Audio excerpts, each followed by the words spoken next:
Welcome, everybody, to a special roundtable that we have here this afternoon, the day after the dead period was extended in college baseball through July 31st. And we are all here to panic together today because lives are over. We will never get recruited.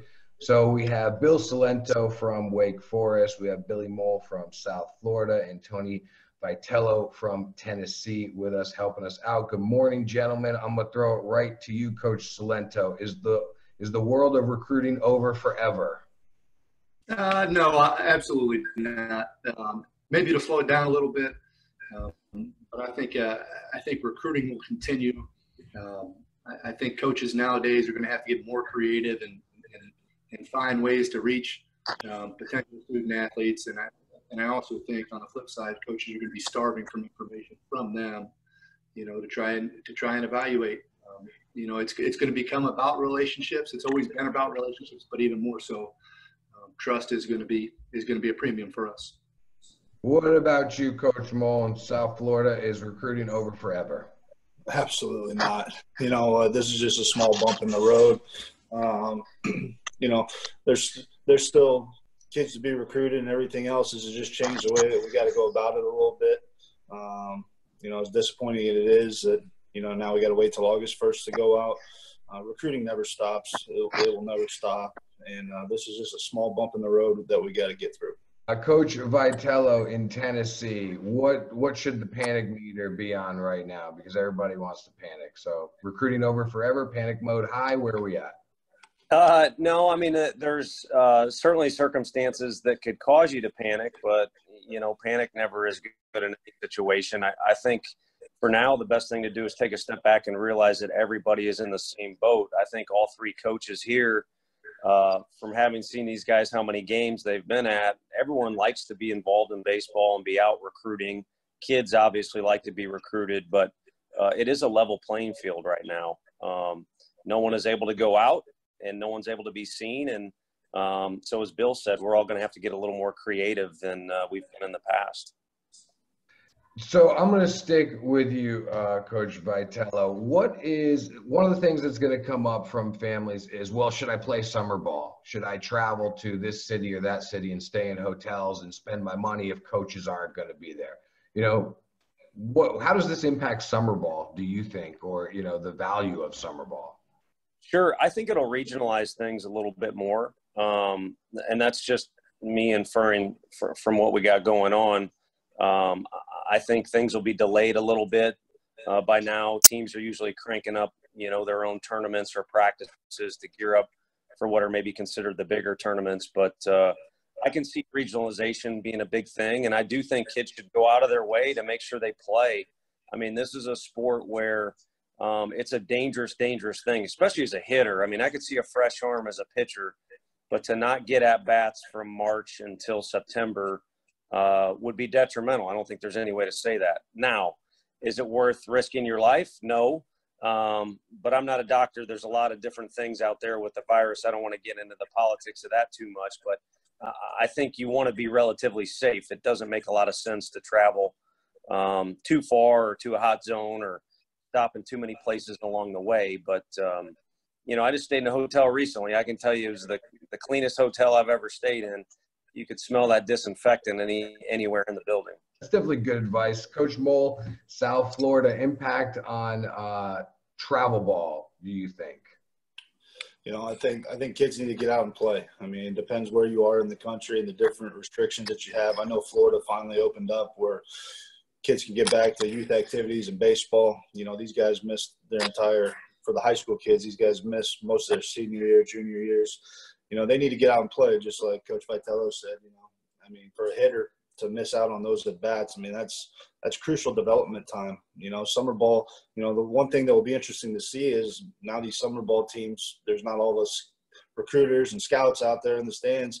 They'll focus more on winning, instead of showcasing players, and kids will learn what it takes to win now instead of showcasing their talents. I think that could be a benefit down the road. 20 years ago, when we were all coming up through the ranks, we didn't have the fortunes of Lake Point and all those different things. We played the game to win, and I think that could be a benefit coming out of this thing. Coach Cilento, impact on the value of summer ball? I mean, I think these two guys hit it on the head. I'm with Billy. I love that part of it. I think it brings back the genuineness of the win, right? And I think that's something that's missing. We're in kind of this first generation where everybody grew up in this summer ball model. And in the summer ball model, it's, it has become a little bit about you as an individual. Whereas kind of where the three of us grew up, it was about winning. It was about Legion baseball. It was a little bit different. So I think that's a byproduct that can come of this. I do agree with Tony also. I think regionalization is going to be key. People are going to be less likely to hop on airplanes, fly across the country, for short stints. I think regionally there's value in staying closer to home from a health standpoint, and I think you can get the best of both worlds. So I think these two guys hit it on the head. So, Coach Mohl, how do you think travel ball programs can help their kids in the recruiting process this summer? Like, what can they do differently, right? Because typically it's, okay, let me contact the college coaches. Let me tell you when this kid's going to be playing or what field he's going to be on. That all changes. So what travel coaches know to do in terms of helping their players is going to look completely different. So, off the top of your head, I know we've only had about 12 hours to process this. What would you find helpful for travel programs to do to get those kids the exposure and the eyes that they need? Well, I mean, I think the first thing is the communication piece of it. The communication piece is going to be more important than ever. Not that it wasn't not important then, but now it's going to become even more important because it's going to be having conversations with these guys and getting the recommendations and everything else. I'll be curious to see. I mean, everybody has to adapt and evolve with this new set of circumstances we have. I know a lot of different organizations are starting to webcast some of their stuff, which I think is a phenomenal idea. I mean, I can't wait to sit at my computer even longer than I have already and watch actual baseball. But I mean, the summer teams are going to have to get more creative. I mean, we all get emails every single day. I mean, I love the emails we get where it's just videos attached, no information, no nothing. Those are some of my favorites. But just for those summer coaches, constantly reach out, have a mailing list, make sure that all of us college coaches has access to the webcams that they're going to be using to stream some of their stuff. But at the end of the day, it all comes back down to communication, staying in touch with us, and us staying in touch with them. Coach Vitello, what would you like, or what would your suggestion be to programs to help get their kids the exposure they need this summer? Yeah, I think, exposure is a tough word given the circumstances, but I think obviously as much video as possible is helpful.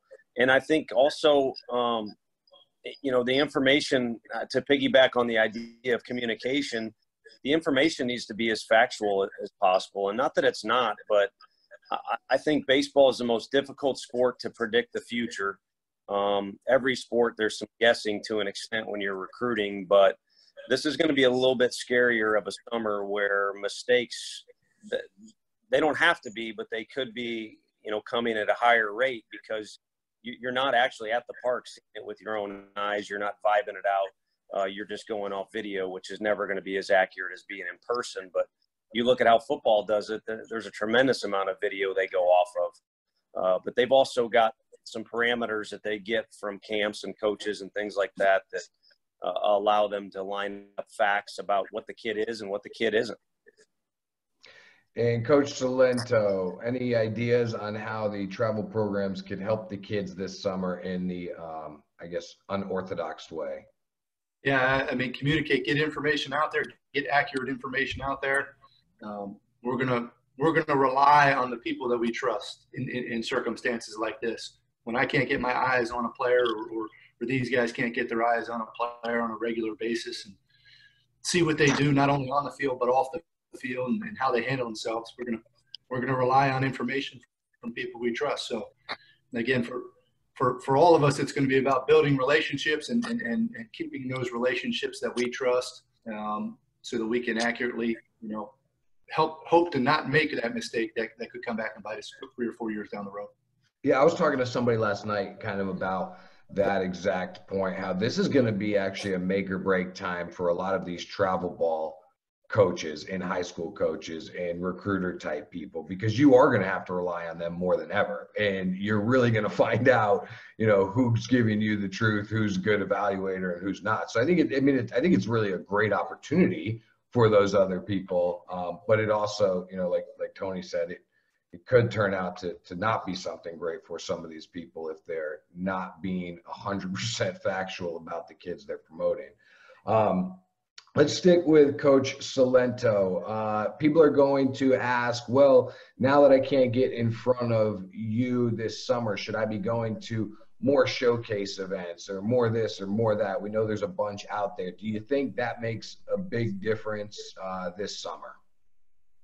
I think it's personal preference. I mean, it's to each his own. Whatever the family decides. I think that's what you go with and run with. The one thing I'll tell you is that, everybody's got technology nowadays is amazing. Everybody's got an iPhone. No coach is going to put any more credence in an iPhone video over video that's done somewhere else. So, I think that's personal preference. I think playing is key. I think getting at bats is key. I think logging innings. I think there's an injury factor that we're going to see from this down the road. Whereas people have taken extended periods off, and then all of a sudden they're thrust into the mix, and next thing you know, we're going to see an injury factor that shows up in our game that's certainly going to need to be addressed. And hopefully people are smart enough to kind of take care of their players in that regard. But I think you got to make personal choices and do what's best for you. Coach Mohl, are you going to be paying special attention to the showcase circuit and the write-ups online and the videos online and the Twitter accounts online from showcase events? Is this year going to be more important to you to look at that than in years past? I don't think it's going to be any more important than it has in the past. Obviously, we're going to have to rely on that information more, but we're still not going to make some rogue decision based on something we see online. I'm sure kids are itching to get phone calls coming into them and be seen and all that. But we sit on our phones all night. My wife yells at me all the time because I'm scrolling through Twitter, checking out the latest PG articles and everything else. That hasn't really changed, and we're probably on it more than ever now. So in terms of the showcase, we're going to be locked in. Every coach in the country is going to be locked in on their phone for the next 2 months with nothing else to do. Coach Vitello, what about camps? Are camps going to become – now, I know camps are an important part of recruiting, getting the kid on campus, being able to coach him up, being able to see what the family's like and interact. I get camps are always an important part of the process. Are they going to become an even more important part of the process this fall than ever before? I really do think that. Because our recruiting is kind of out of whack, for the underclassmen, sometimes it's important to come to camp just so you can take a quote-unquote visit. But, yeah, also so the entire family and the entire staff can, be around one another and get familiar so you do make a more educated decision.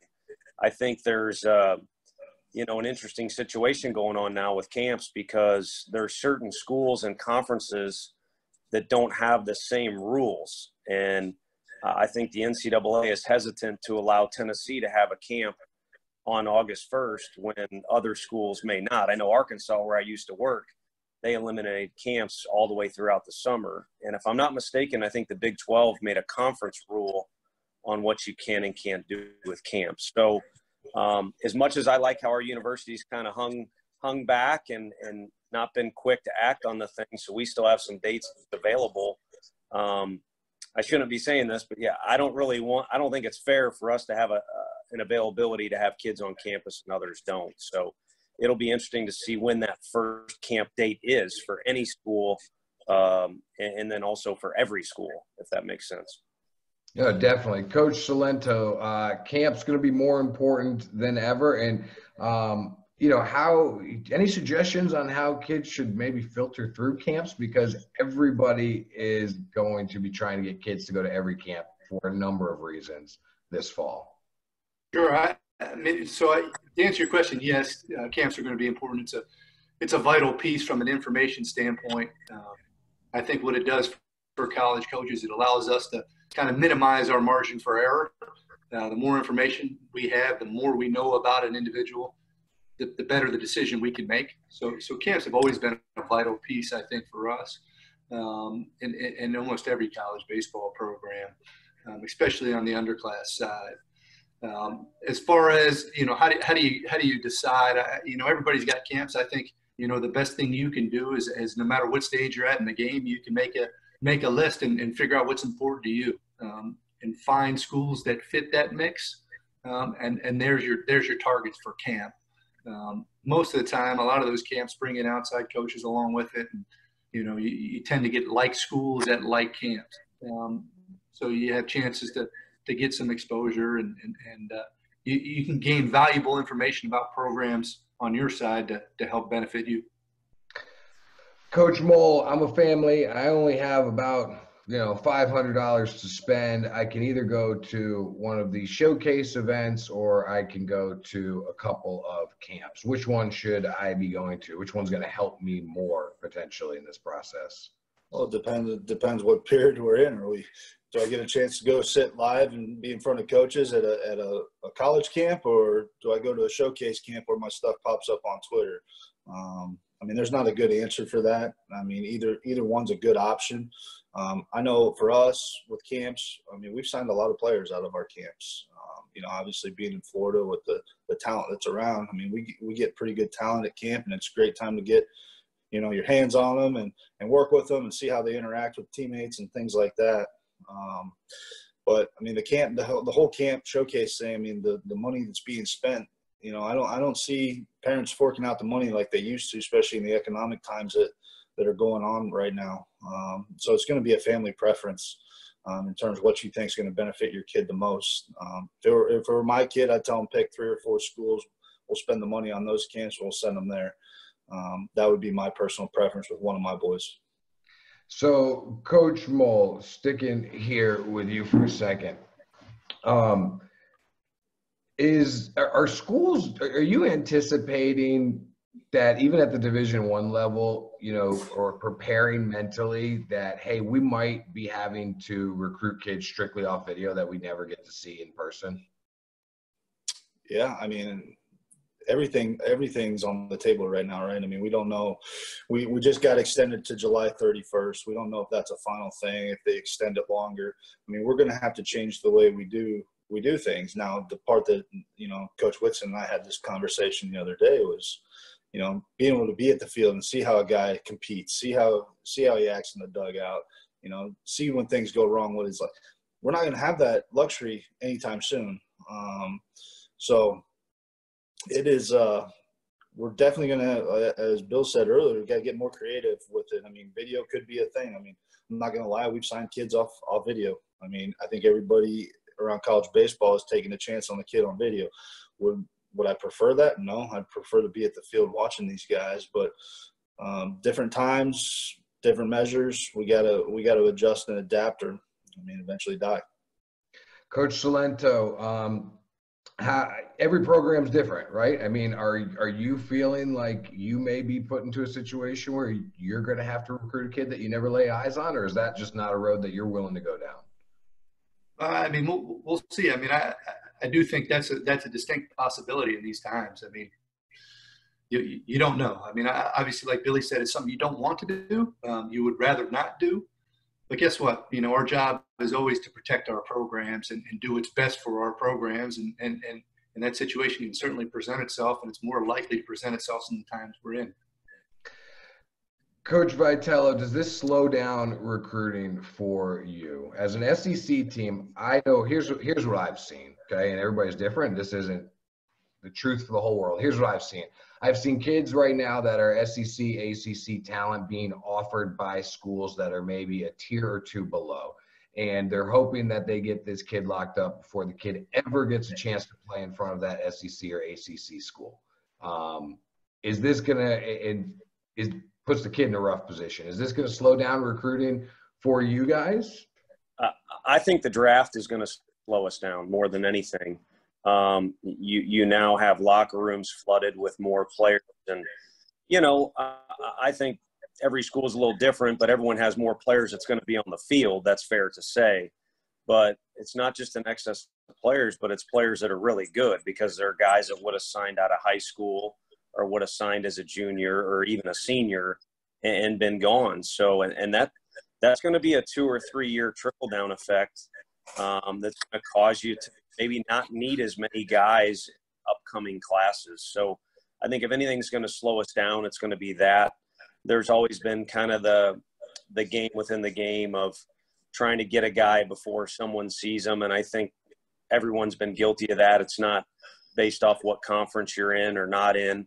But I do think because you're just going off of video, it is going to be a video-based summer, in my opinion. It could cause you to take a little more time.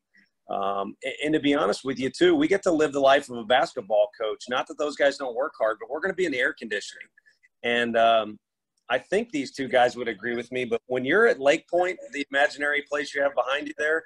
I am here at Lake Point right now. That guy's just doing the mannequin challenge. It's amazing. That sun just stays in the same spot. Beautiful. Beautiful. It's amazing. But, no, it's a stressful environment when you're in 100-degree temperatures and you're around all these coaches and around all these – and, maybe I'm taking it a step too far, but I think it'll be a little less stressful environment for everyone to be able to sit in their office or sit at home and just kind of go through this and process it. So that could be another reason why things are a little more diligent or take a little bit more time for each of us. Interesting. So, Coach Cilento, I'm going to come to you for this last little part first. The goal here ultimately in sitting down with you guys is to, I could be sarcastic about it and say, yes, panic, but is to reduce this panic that's going on, right? Everybody in the recruiting world at the high school level right now is thinking everything's changed. Oh my God, life sucks. I'm never going to be able to get recruited. Should I take the first offer that comes up to make sure I get something? For a high school kid, for a high school family, what would your advice be? Like, what's the best thing that they could do right now going into a summer where colleges won't be on the road? Take a deep breath. I mean, everybody's in the same shoes. Every college program is in the same shoes. Every player is in the same shoes. The best advice I can give you is just be creative. Find ways to reach college coaches creatively, and do your part, and we'll do ours. I promise you, we all want to be good. We're in this game for one reason. It's to be playing when nobody else is playing. Be the last man standing, and we're going to do everything we can to find the best players that are going to help us do that, and best citizens. So, my best advice to you is take a deep breath and let the court let time let it play out over time here, and it'll all work out for you. Coach Mohl, is patience still a virtue in this recruiting game right now? You got 4 boys, right? I mean, something comes up, a good, nice little offer comes up, but maybe you don't get a shot at that dream school. What do you do right now? I mean, look, anytime you get into a crisis, fear drives some of your emotional decisions. We're kind of seeing that, kids panicking, they jump on the first offer they see. As Coach Vitello talked about earlier, I mean, we're in a different era. I mean, college baseball has changed a lot now. I mean, with a 5-round draft this year and up to a 20-round draft next year, let's paint the picture as it is. I mean, there's going to be some kids that will not be able to continue playing baseball past high school. The trickle-down effect's huge. You look at some of our rosters across the country, and every single Division I program are bloated right now. It's going to take some time for this stuff to work itself out. It's not going to happen overnight. But I will say that the one thing is we all are always looking for good players. There's no reason to panic. Everybody's on a level playing field right now. I think this is going to slow recruiting down based on the bloated roster sizes that we're all experiencing right now. But as a parent, I think about my kids. I'm not going to let them jump into a decision without being able. Those 4 years of their life make up the next 40 years of what they're going to do with their life. I'm not going to rush just because it's the first thing I jump on. Make sure you stay patient, do your research. If you're a good player, the offer will still be there. But do your homework. I mean, that's the best thing I can say. And right now, I mean, we can't even have kids on campus or anything else. I'll tell you what I wouldn't let my kid do is commit to a place without ever seeing it. That's me as a parent. Now, once again, that has to go back to how do we get creative so we can show kids campus and all that, but it still doesn't make up for actually being there physically. So that's what I think. Agree with that for sure. And Coach Vitello, take us home here. What should we do right now? How do we survive? How do we still go play college baseball one day? Well, I think, if you're good enough and you're determined enough, you'll find a place for yourself to play. It may be a different one than it would have been before the virus, but the kids that are in this whole deal, they got to grow up faster than their classmates that are just going to high school, because the recruiting game is really a business decision at the end of the day. And I think even more so, these kids the virus has caused them to grow up. I mean, I didn't grow up with this thing. So it's caused them to be more mature. They have to work out on their own. If they want to get better, they might have to do the Herschel Walker workout rather than go into a weight room. Not that I'm promoting Georgia at all, but I think you know what I mean. And, these guys are going to have to put on their business suit a little bit, not literally, but figuratively, and start writing down, Coach mentioned earlier, kind of making a list and writing down things that are important to them, and kind of treat it more like a businessman's decision, so that when something does come to them, they don't feel rushed or panicked. They've already kind of set some things up for themselves. Great stuff. What am I missing? Anybody? What am I missing? The wheels got to be spinning. What's another point I'm missing? Anything before we go? I'm going to look back later and be like, damn it, I didn't ask this question. What is that question? Anybody know? No? When are we changing our recruiting rules? Yeah, well, that's a whole nother one, right? That's a whole nother one. When are we changing our recruiting rules? I mean, Go ahead. No, you go ahead. I'm definitely not going ahead on that one. The other guys are ready to hang up. I don't know if we want to talk about this, because I don't know how it's going to go down, but I mean, it's going to be interesting if families or kids kind of look at campuses on their own. And is it going to be the old, hey, we'll make sure a gate's open, or are they going to try and do it when campuses are quote unquote still closed? And so I don't know if that's a discussion topic, but it's going to be interesting how that goes down with kids trying to look at campus.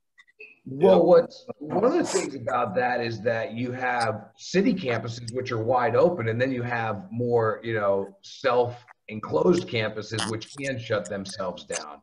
Because I've seen that already, whereas like you could just fly to a city and go walk around a campus because it's right there in the city, versus a self-enclosure one. But I won't get these guys wrapped up in that conversation. That's not what they signed up for today. So I'll save them on this one, but we'll get back at it, Coach Vitello. Coach Cilento, Vitello, Mohl, thank you guys so much for coming on and talking about this stuff. Thanks, Josh. Absolutely.